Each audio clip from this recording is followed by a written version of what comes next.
Welcome to A Fork in Time, the alternate history podcast.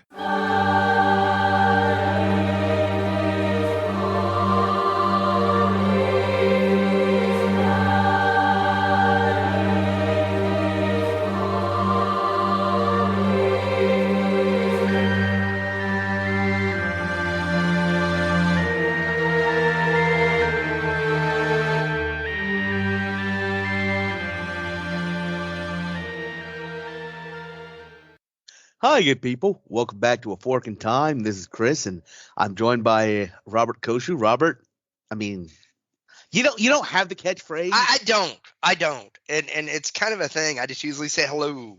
So yeah, hello. We're here. And I was going to ask you if you had anything to say, but you took care of it in the opening, so we're good to go. I did, and it's official. Yeah, it is. It's an official. So today we've been banging on people to try and put stuff in Discord, because there are only so many ways we can refight the Second World War. This is actually a suggestion that came through. Would this be probably the rock star of Discord? Are you willing to say 100%, that? 100%. So our most prolific Discord member, Helena, thank you. We love you from across the pond.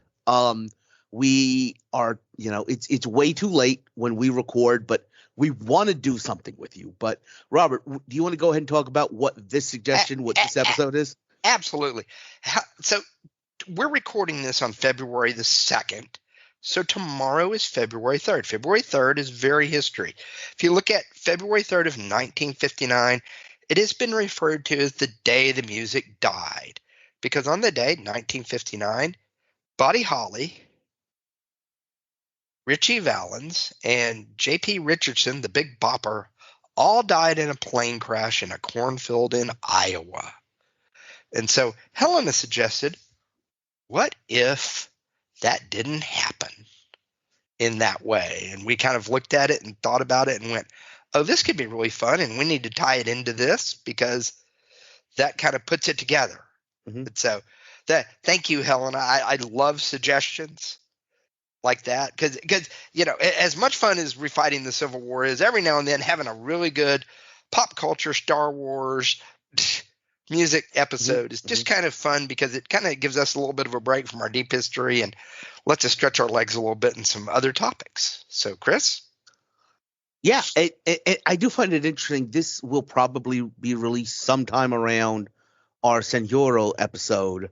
Yeah. So maybe now that Eric Rush is stepping aside, plane crashes might be the new motif we go with anymore. We can't kill presidents if we don't have Eric around. So, but air crashes may be a new motif of ours.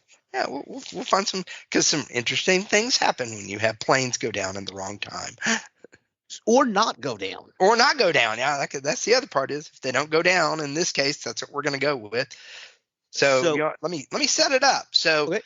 It is early 1959. Buddy Holly has split up with his band, the Crickets, and it was amicable. There was nothing mean about it. He wanted to go with new management. He wanted to move to New York City with his new wife, who's pregnant at the time, and so he decided to split. Well, he then decides he needs to make some money, so he signs up with a group called GAC. It's not Great American Country. I actually never researched and found out what GAC stood for. GAC puts him with Ritchie Valens, the Big Bopper, and Dion and the Belmonts.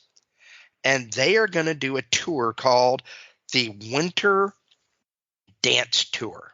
And they are going to run all over the Midwest. And to say this tour was disorganized would be a disservice to disorganization. So first I'm going through my mind. There is another person who will become very important. Do you want to go ahead and drop that name? Yes, absolutely. So Billy's band, because Buddy Holiday's band was going to be the band for the entire tour. And you might recognize one of these names. He formed a band with a gentleman named Tommy Alsop, who played backing guitar, Carl Bunch, the drummer, and Waylon Jennings, who was playing bass guitar. And for a certain generation, We know Waylon mainly because of two things. Number one, a little song called Lukenbach, Texas, Back to the Basics of Love. And number two, just a good old boys. So, and Balladeer for the Dukes of Hazzard. And here's what I'm coming back to. You want to talk about disorganized? What I love about what we're talking about right here, it also is very close to if you have ever seen the movie Walk the Line. This is similar to that, where they're out on the road. But it's a matter of, hey, here's Elvis, who was the king of what kind of music? Rock and roll. With a man who is with in the case of Walk the Line, it's with Johnny Cash, who is country at this point. Oh, yeah, he is pure country at that point. And you've got this mixing. This makes it even more confusing because you've got kind of a Buddy Holly, a Ritchie Valens. Most people's frame of reference for Ritchie Valens is going to be the song La Bamba or the movie that came out about it with that name. You've got Waylon Jennings, who's country. You've got Dion and the Belmonts, who can probably best be classified as like doo-wop. They're doo-wop. Yeah. Yep. They're doo-wop. Yeah. And all of like it's all of the music going on at this point is all together. Yes. They put it all together, and they are running around the Midwest. Oh, by the way, did we mention it's late January and early February in the Midwest, which means it is cold and there is feet of snow everywhere, and they're driving on average 400 miles a night. So they basically do a show, finish up about midnight, load up, which, by the way, there was no road crew, so they were loading their own gear, shipping everything, onto tour buses, then driving 400 miles into the next setup, part, reset, go again. Oh, by the way, remember disorganization? So tour buses is not what we think of now, big Class A motorhome kind of things. These were refurbished school buses without heat in them that broke. They were thinking between starting the tour on January 23rd in Milwaukee, Wisconsin, the day it ended in Clear Lake, Iowa on February 2nd, they had already burned through 8 buses because they had 2 breakdowns and been stuck on the side of the road. And by now, Buddy and Ritchie are sub-drumming for everybody because Carl Bunch, the drummer for the band, has been hospitalized because he picked up frostbite on a bus ride at this point. And so, they're tired, they're cold, they're looking at another 400-mile drive, and Buddy made a decision. In the real world, Buddy makes a decision, and he says, I'm going to go get a plane. Now, there's some great dispute that I had not heard of. The original story is that Buddy said, I'm going to get a plane for me and my band.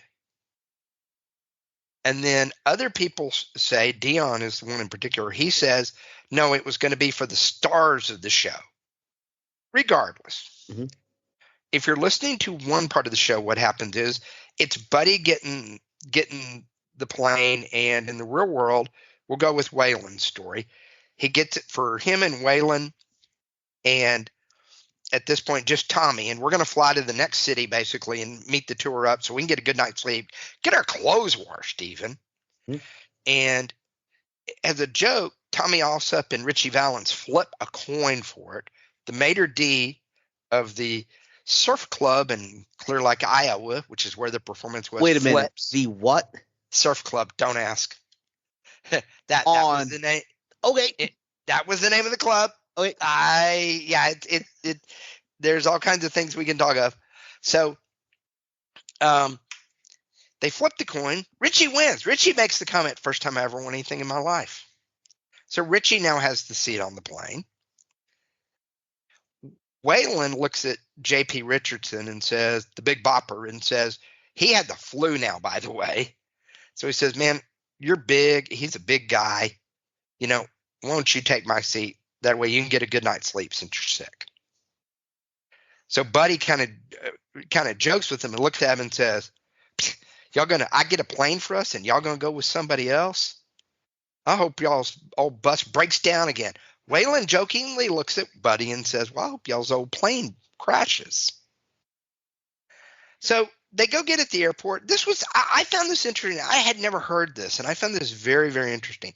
So they go to a service and they get into, I knew it was a Beechcraft. The Beechcraft has a V-tail, so it's not a traditional straight up and down rudder. It's a V-tail that does both. But that V-tail that Beechcraft has instead of a normal gyroscope where the sky's on top, ground's on the bottom, that has a Sperry FT gyroscope where it's backwards for some reason. Don't know why anybody would do that, but I'm not an aircraft engineer. Well, they get a pilot who's a 21-year-old pilot who had taken now we're going to use two terms here in a moment. So there is instrument flight rating, IFR, and visual flight rules, VFR. And VFR means if you can see everything around you and you got miles to see and it's perfectly cool, you don't need to use any instruments at all. Think back, I'm in a Sopwith Camel biplane and I'm totally by sight flying this thing. You're good to go. If it's cloudy, if it's snowing, if it's dark, if there's rural area, there's no lights or anything like that, you have to fly with instruments only. You're going to rely just on the instruments. So that's IFR. So the 21-year-old pilot who has made his career in aviation at all of 21 years old had trained on IFR but was not certified to fly IFR. The charter company was not even certified to fly IFR for anybody. Yet, despite all that, the plane takes off using IFR rules. Oh, and the pilot had only trained on the normal gyroscope and had never used the other gyroscope. And of course, it smashes into the ground. Yeah, I was going to say, die. I mean, as a pilot, before you could solo, you have to have so much time in your type of aircraft. Yep. That's under normal circumstances. That's not even talking about one that has a design so distinctive with the V-tail. Yeah. This was if you read through this is solely blamed on. Mm-hmm. So, long story short, in the long run of this, a couple of things that happened in the real world after this. So we end up getting the day the music died. Don McLean's great American song, American Pie. Waylon Jennings develops massive guilt, partially because, he was supposed to be on the plane. He got off the plane. He joked about the plane crashing. Mm-hmm. He ends up with substance abuse issues, which play into his rise to fame because Waylon Jennings, before that, he wrote Redneck Woman. Him and Willie start teaming up together and writing music. They form a little subgenre of country called outlaw country, based out of Austin because they refused to go along with the Austin country guys. You mean Nashville?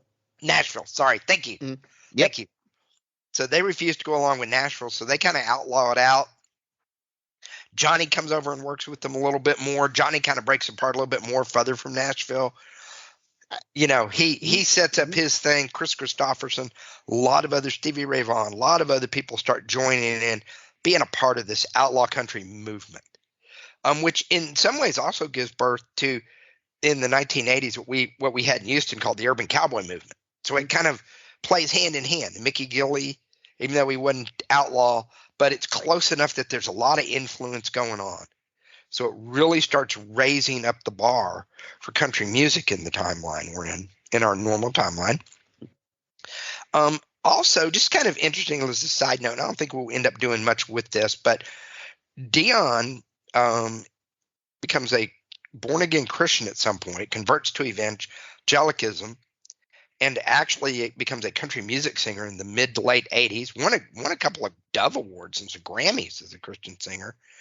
Reconverts or recommits to Catholicism, and to this day still leads a prison ministry because he feels guilty as well because he was on the plot, because he was slated to be part of this. So a lot of kind of downstream effects from this. You know, we were talking on the side, and one of the things I found that was really interesting in the real world is that after this, and a couple of other things. So the other thing is that if you ever watch disasters or anything, well, we can't confirm any of the deaths of anybody because we're waiting for the next of kin to be notified. That rule was not in play at the moment. Buddy Holliday, I mentioned his wife was pregnant. She miscarried. And most people think it was from the psychological effect of hearing about her husband's death on the news radio, not being told, basically hearing the news, plane crash and your husband died. That is literally something I'm hearing in where I live right now. Yeah. Oh, yeah. Big time. Big time. Yeah. Right. The just timeline for people. I don't know when this is going to release, but this is the week of the plane crash in the Potomac. Yeah. And just, the information on that has been trickled out. So, for example, there were 3 people on the helicopter. You don't learn all 3 names at the same time. Mm-mm. You learn them when it's appropriate to be released because of this rule. Yeah. And so that came into effect because of this, as you've moved on. So that actually happened. And then the other thing is Richie Valens had a steady girlfriend when this happened out in California, and a very famous person's bodyguard sets up a date with her because that person wanted to learn about Richie and learn a lot about him. That famous person, the king of rock and roll himself, Elvis Presley, took Richie Valens' ex-girlfriend on a date because he wanted to know about Richie Valens. So, a lot of intriguing things could have happened. So our fork. Chris, you want to set it up or you want me to set the fork? Go ahead, do it. All right. So our fork is, we had a lot of discussion, and this is why I set this up the way we did, about VFR and IFR rules. At the end of the day, air traffic control, the owner of the aircraft, the pilot himself, it was light snow, rural America, so it's darker than all get. I've been to this area of Iowa once or twice, and it is freaking dark at night. And if you're throwing snow and ceiling, what they call ceiling, which is cloud cover of 3,000 feet, it's a mess. And honestly, I don't like flying in it in a modern American jet, commercial flying, because I know what can go wrong with aircraft. To get on a little small plane at that point is really, so at any point, Buddy could have pulled the plug, anybody could have pulled the plug, and they either could have stayed on the tour bus or they could have waited till the next morning and even took off and still made the tour okay. Yeah. And just, because then he could have flown with VFR, visual flight rules, and landed. And so in this case, no one dies at this point. So now the Crazy Winter Dance Tour continues. So these guys are bebopping around the Midwest all over the place at some point. Waylon, Billy, and them are moving on. And the tour ends, and I'm trying to remember when it was scheduled to end, just so I get this right. The tour was scheduled to end on February the 15th in Springfield, Illinois, at the Illinois State Armory. So they finished on February 15th, and here's where it starts to get really interesting. Buddy Holliday moves to New York. He had already done that. He had already taken some acting classes even at that point, and he's getting more into producing music. Matter of fact, he had produced some things that Waylon had done before, but now he's starting to get into producing. And so he stays in New York. If he keeps Waylon on as a band member, which I think if he forms a good relationship, him and Waylon got to know each other because Waylon was a DJ there in Lubbock at the time, and that's how they got to know each other, from Lubbock. And so they all go together, and he keeps this band together. So it's not the Crickets anymore. Now it's just Buddy Holly, and he's got his band, pretty much like every other artist. but he stays with him. So Waylon never splits off and forms begins Outlaw Country, because two things about that. A, you have to have Waylon to have Outlaw Country. The way Outlaw Country exists today. Developed in our timeline. Yeah, in our timeline. You have to have Waylon and Willie together. Absolutely you do. So that has to occur. So that doesn't occur. Number two, and I just want every male who grew up in the 80s or watched the reruns to do the math on this. How would the Dukes of Hazzard have been without Waylon Jennings as the balladeer and narrating the story? Mm-hmm. You don't get Good Old Boys. You don't get, and this is a pure Texas one. So there's this quirky little place called Luckenbach, Texas, that Waylon wrote a song about. I don't think Luckenbach is Luckenbach. Luckenbach is absorbed and disappears as a town. Okay. Without the song. Mm-hmm. It's absorbed by Fredericksburg because it's close enough to Fredericksburg. The dance hall may or may not still be there with all the people sitting around playing music. But if you don't have the song, because people only started going there because of Waylon's song, and you get Hondo running it. So now you've got all of that, and that doesn't happen. So you have that. Willie is still doing Willie, but Willie was never accepted by mainstream country music at all. He was part of the Grand Ole Opry, but it was kind of like, yeah, we'll let him in, whatever.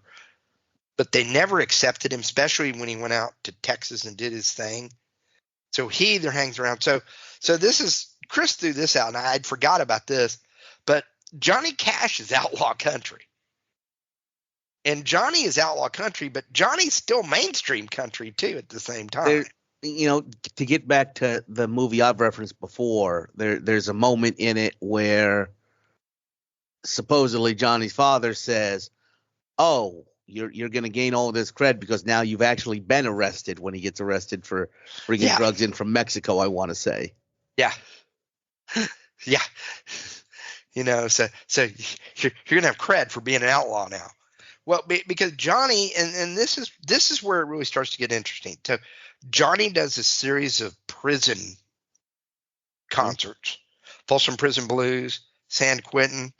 And while he's there, he runs across another very famous country star. And it's Merle Haggard is in one of the. And by the way, be very clear. Yeah. How does. Sorry. The circumstances under which he runs across him. He is not a backup guitarist or drummer. Johnny is a resident of the state of California penal system at this point. Merle is the guest. Merle, sorry. Merle is he is a resident. He is in the audience of it. He is sitting there and he remembers, he sent to San Quentin and he played in the Prisoners Country Band and he went to a Johnny Cash concert in 1959, and that had a profound influence on him to start in country music. So he goes and he does his thing. By the way, interestingly enough, Merle's record is clear, by the way. He got a pardon, correct? Correct. Want to guess which governor gave him the pardon? It was a governor pardon. Yeah, probably Reagan. It was Ronald Reagan. Gave him a pardon. Mm-hmm. So he gets out and he sings. And so he is part of that other part of outlaw country. But there's also something else now. So there's always in country music at this time frame in the early mid 70s, there's what's called the Bakersfield sound in country music with Buck Owens and some of those guys, kind of a California group of country music. And country music in our timeline evolved into the Nashville sound, or the Nashville guys, and the outlaw guys, which are really Texas country. If you don't have Waylon, I think or frankly, by the way, Buddy Holly as well. Right. If he's Yeah. So you now have a Bakersfield sound that I think becomes more prevalent Because in our timeline, you ended up with 3 competing sounds going on. And if you don't have the Austin sound, I think now you're ending up with the Bakersfield sound. And that Bakersfield sound. Especially given how close Bakersfield. By the way, Bakersfield, the thing about Bakersfield, I would say, is this. For most people, if you're familiar with a Merle Haggard song, it is Okie from Muskogee. That's probably one of the big ones. Oh, yeah. This area, Bakersfield, was heavy. It's the end of the Grapes of Wrath. That's why a lot of Bakersfield lives in Bakersfield today. So you're not picturing like suburban surfers like the Beach Boys. They have country roots in Bakersfield. But hey, you're also not that far from Capitol Records and the rest of the industry down in LA. Yep. So they tend to take over. And I'm going to throw another little twist in here that could be really interesting. What is the longest running syndicated country music show ever? Probably the Grand Ole Opry. Not counting the Grand Ole. Sorry, I forgot about it. God dog it. You had to get me on that one. I because I don't think about it because it was not broadcast where I lived. Okay. I'm as a complete outsider to this. Yeah. I'm gonna have to go with Family Guy as often as they throw to Mr. Conway Twitty. That's a guy, not a show. Okay. Hee-haw. All right. Now I actually remember that being on. Okay. So want me to throw a little fun one in this one? Sure. Do you know the 2 coasts of hee-haw were Roy Clark and Buck Owens? Buck began doing it because the Bakersfield sound fell out of favor and he needed work basically.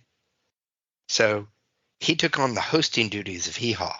Okay. How different is hee-haw without Buck Owens and Roy Clark hosting it? Because you don't have picking and grinning, you don't have all the things that Buck Owens did. Does hee-haw even become its normal, what we consider, I mean, it's an iconic country show. And you're looking at it at that point, and does it even come into play? So we've killed hee-haw. We have no outlaw country. Willie's kind of more of an independent regional country star now. Mm-hmm. He doesn't do anything. Johnny Cash and Merle Haggard, or Johnny represents outlaw Nashville. Mm-hmm. Merle Haggard represents the outlaw version of the Bakersfield sound. We've grown the Bakersfield guy group into a very big set now as we move it. And we haven't even dealt with Buddy's still alive. Richie's still alive. Yeah. And I actually went an interesting place. You said Dion was going to take acting class. Buddy was. Buddy took acting classes. So I close my eyes and you see the black horn-rimmed glasses. Yep. That Buddy was wearing. Are you familiar with the movie The Longest Day? Oh, 100%. Yes. Fabian, Paul Anka. Yep. They started casting a lot of these young singers in that movie, and maybe Buddy Holly launched, Oh, he gets a part because he would have been the right age. Mm-hmm. He was this tall, lanky kid, and I'm sorry, every war movie, World War II war movie trope, you have to have a guy from Texas and his nickname's Tex. Yes. And Buddy fit that. Yes. And could have played it without even. So I'm actually being acting. It's actually interesting envisioning some Buddy Holly. Who am I thinking about? Audie Murphy movies. Yes. That would be really interesting as well. Because you could put Audie and Buddy together. Right. A real war hero who is from Texas. Yep. With a real Texan at the same time. And if he kept his singing career up, and you threw this out, Chris, and I really kind of like the idea of do you end up with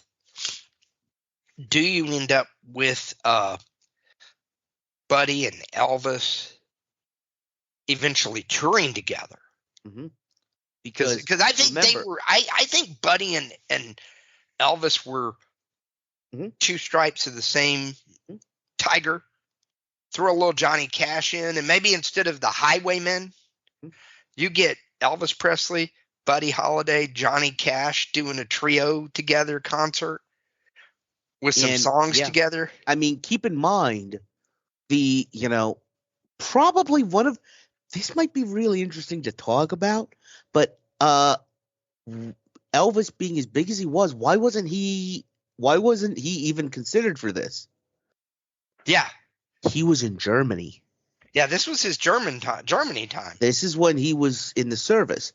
And, you made a comment off when we were talking previously about this is kind of the end of the innocence of rock and roll. Yeah, well, it's a way where people define it as the end of the rock and roll innocent period. Imagine what happens if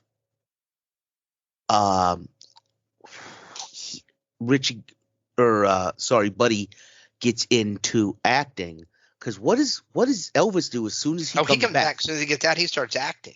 So you can have Buddy and Richie, you can have Buddy and Elvis in movies together. Yes. Once again, what were a few of his movies? He did GI Blues. And once again, movie trope, got to have a guy from Texas. His nickname is Tex. Yep. Every World War II movie has that. That's just us Texas guys are kind of proud of that. So there's only one exception, and it's a major exception where the Texan is not called Tex. Audie Murphy, but yeah, exactly. Where he's like the main character. That's because you can't call Audie Murphy Tex because he doesn't look like a Tex. Audie Murphy is.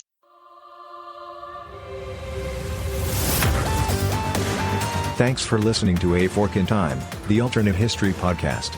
Learn more and provide feedback by visiting our website at www.aforkintimepodcast.com. Connect to us on Facebook at facebook.com/aforkintime or follow us on Twitter at AFIT Podcast. If you want to support the show financially, visit our Patreon page at patreon.com/aforkintime. We hope you will join us next time.